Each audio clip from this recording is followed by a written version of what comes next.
Hey, Justin. Hey. Hey, fine. We got it. All right. How's it going? Going good. Hello, can you see everything's going on? I can't see what you can see. Well, what's up? Hey, what's up, Ryan? How's it going, buddy? What's going on? Can you guys see me? No. No, we just see like your little symbol, your avatar. Hold on one sec. Yeah. Oh, Oh, we can see you. Yeah, great. What's going on? What You up? see the picture though? Oh, okay. Man, y'all got that thing together. Yeah, we got All videos kinds of in pipes between going in and time. out. Looking good. I've got a group. Thank you. Hey, we're just A lot of work. Hey, how's it going, guys? Everybody, Hi, Justin. How you doing? This is streaming live to my YouTube channel and being recorded. So if you guys want to put add any information in here for the viewers at home to learn a little more about what you're doing, that'd be great. Absolutely. Don't know what you can see over there. Maybe if I move, what he can see is like I can there. see pretty good. you can see that we're doing that. Maybe, Brock, you could hold it up. Or let me get something to send on, make it higher. We'll make it higher. This is the world's Is that high fourth enough? basement biodigester, handmade. It is according to the design that I innovated as a member of Solar Cities organization, the nonprofit that teaches people how to do biogas at home. And it's based on the use of the intermediate bulk container, the International Intermediate Bulk Container, aka the IBC tank. And we have 2 of these IBC tanks, which Brock was able to purchase for about $60 each from a place 3 hours away from here.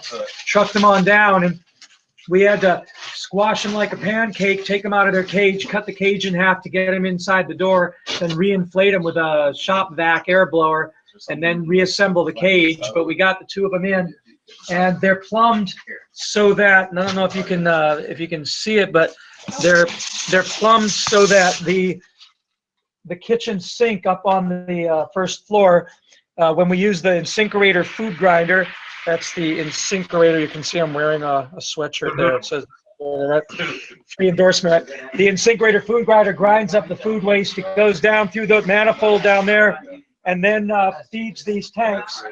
Gas comes out the center cap of the tank, and then on the other side there's the fertilizer overflow that will go down to septic here.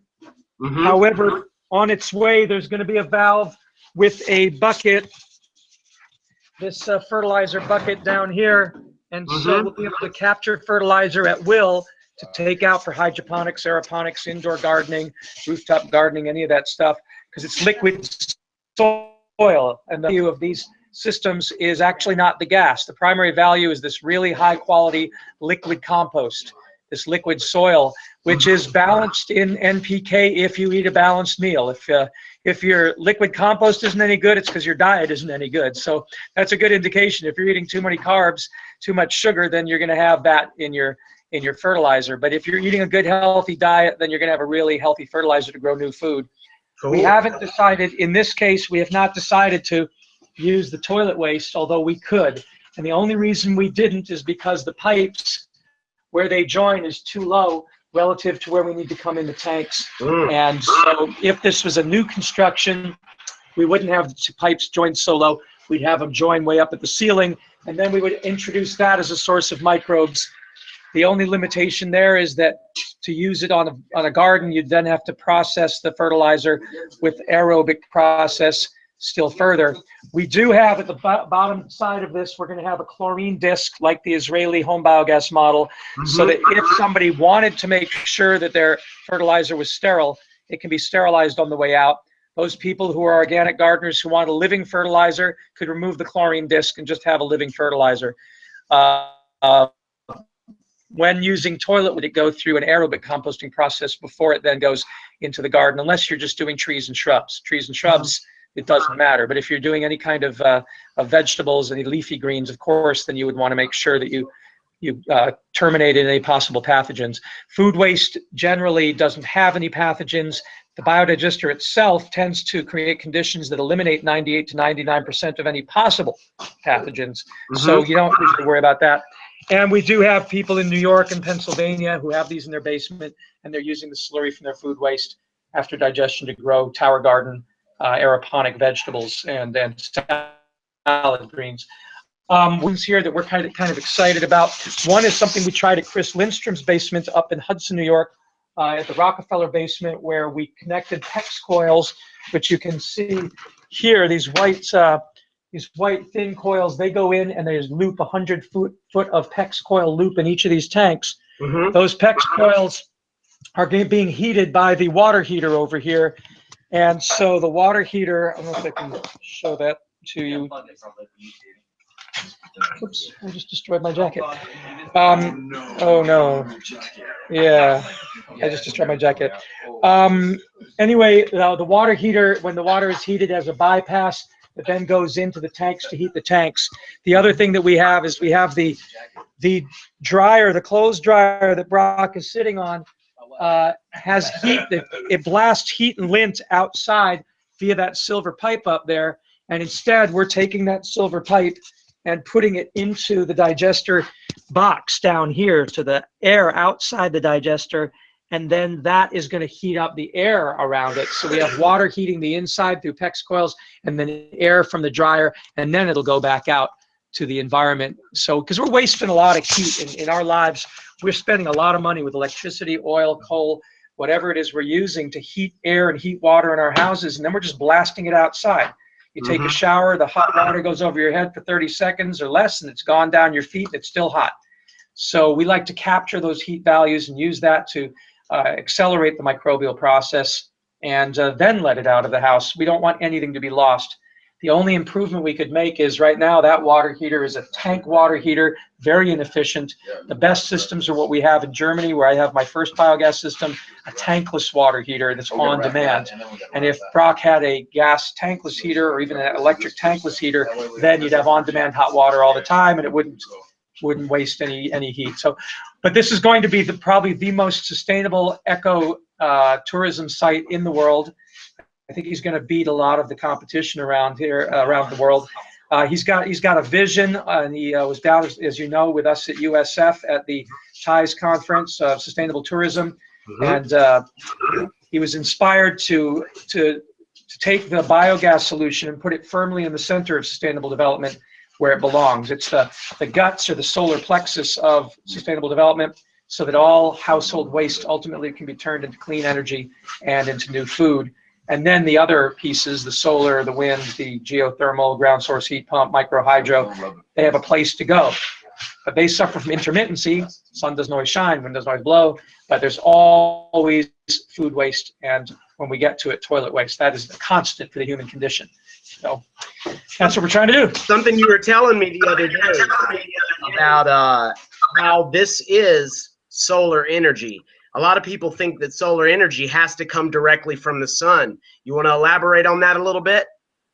Yeah, that's why our NGO is called Solar Cities. I'm an urban planner, and when I was looking into disaster preparedness and working in slums around the world, I realized that most people couldn't afford photovoltaics. They were expensive back then. They're not now, but sometimes they're impossible to get in many countries, and you can't manufacture them yourselves. The solar thermal that we built, the solar hot water panels that we made, the concentrated parabolic dish concentrators, Scheffler mirrors, they're a bit tricky to make as well. And they rely, of course, on constant sunshine, and that's not true at night, and it's not true on cloudy days in the winter. What we did find is that there are solar panels in nature called leaves, and they are taking solar energy, photosynthesizing, and transforming that light into a storage molecule, carbohydrate, protein, fat, and that storage molecule holds on to that sunlight. But it's valuable, so you're not going to take that and burn it like many people have done traditionally, burning dung, crop wastes, burning wood. This has been how we captured solar energy. Wood is solar energy, right? Charcoal is solar energy. Dung is solar energy. But it creates smoke and a lot of bad health effects, and there's deforestation and all this. The solar energy in leaves does end up in plant products that we eat, and then plant products we don't eat. And the ones we don't eat, the banana peel, the avocado pit and skin, the you name the part of the plant that we don't eat, that's solar energy.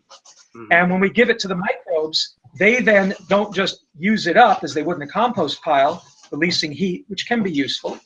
They turn it into another form of solar storage, methane, which is the best solar battery we have because it lasts for millions and millions of years, as we know with fossil natural gas. So stored sunlight as natural gas is what a lot of communities are turning to, but they're turning to ancient stored sunlight And that's creating problems because that ancient carbon shouldn't be released. It's coming out too quickly relative to the rate of recycling back into plant products.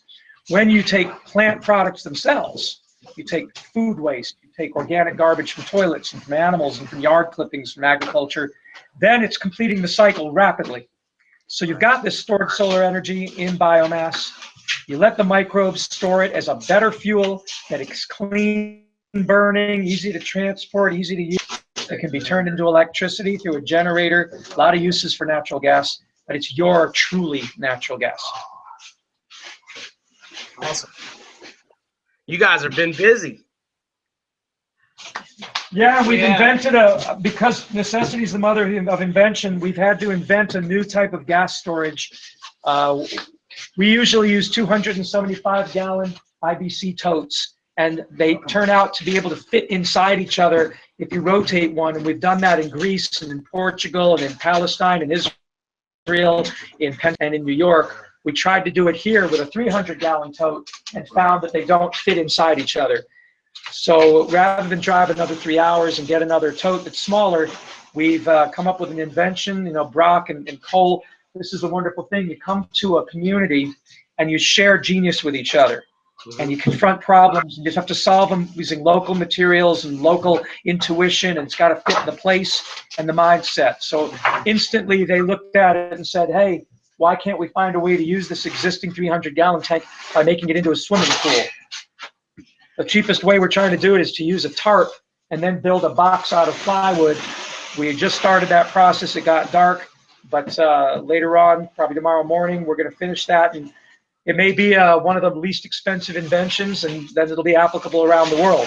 And save the trouble of having to buy 2 IBCs for the gas storage. So every time we do this, and we've been doing this since 2009, rigorously, somebody comes up with a new idea, a new invention that makes it either more efficient, cheaper, better, faster, more aesthetically pleasing. Brock's got ideas for making this beautiful wood paneling, and then making this into a place of shelves and tools. It's actually going to increase the surface area to volume ratio of the basement, because people will say, wait a minute, I can't fit a whole big biodigester in my basement. I don't have that much space. I need my basement for storage. And Brock and I are looking at it and thinking, wait a minute, actually, there's so many more wall spaces here to hang all the tools. You could put all of your saws and all your drills here and then put shelves up on top. So you've increased the actual amount of space the basement has, not decreased it. Meanwhile, it's adding as a thermal mass, which will hold heat in the basement and keep it warmer all winter, since especially we're capturing the waste heat that was thrown away from the dryer and the waste heat from the water. So there's a lot of advantages to doing these indoors, but you got to come to a place and break bread with people, and then start to discuss, not theoretically, but while you're doing the job, going, hey, wait a minute, that doesn't fit, that doesn't work. And that's how our movement grows. T.H. Colhane, everyone. Live and direct. Live and direct. And there we have Ryan Whitson there. He's a fellow student of mine at the Patel College of Global Sustainability. Tell them what you're doing. He's got West Virginia. Yep. We're wrapping the, so we made insulation. We made a box of insulation for it, and we're wrapping it in plastic. We got you can see we have styrofoam spray seal here, and we wrapped it in plastic. We have a big old spool of plastic wrap. So we're saran wrapping it, basically. Looking good. Yeah. Ready coming out. Is Brock still around? Yeah, Brock's right here. Want to say hi to Brock? Brock, would you like to say a couple words about your new toy and how it fits in with the grand plan of the Ecovillage? And we're excited. This is just Project One, and we actually have a member from the West Virginia Sustainable Business Council here that showed up. Terrific. Would you like to meet her? That bottom's got to be done. Hello. This is Nancy Ward. Nancy Ward. Hi, nice to meet you. I'm Justin Farrow. Nice to meet you. It's been fun. She's been here helping Oh, us. she's amazing. She's got ideas. Yeah. You know, it takes a certain intuition that many of us don't have, and she comes in with that special feminine intuition, and it's also a practical can-do thing. She's in business. You were also involved in before business. You said before was it art? art and business. So you got the artist and the businesswoman coming in saying, I got to make this thing work. It's going to be practical. It's going to be beautiful. And so she helped us to make these pleats and folds that would not we leak. wrapped the box, and Yeah. it was a lot of it was her idea. Yeah. And Wendy, And Wendy. Wendy, has Wendy been on there? Hey, Justin. She's gonna be our eco tourist. Wendy, how are you? Good. How are you? You guys are Good to far see you from again. home. We are. We're enjoying every minute of it. Yeah, well, a lot to learn, a lot to do. A lot to learn. It's been amazing. Yeah. So. Well, I appreciate you guys having me into the eco shelter there and inviting me into the project. I really appreciate it, and I think a lot of the other students will get a lot out of this as well. Tell Dr. Thank you Randall for joining I won't be in class tomorrow night because we gotta stay here a little bit longer. Okay. Sorry for the Tell him I delay. said hi. I'll do it. Thanks. All right, we'll see you next All time. right, Bye, Justin. See you next time for Project 2. That's right. Okay. All right, guys. Bye.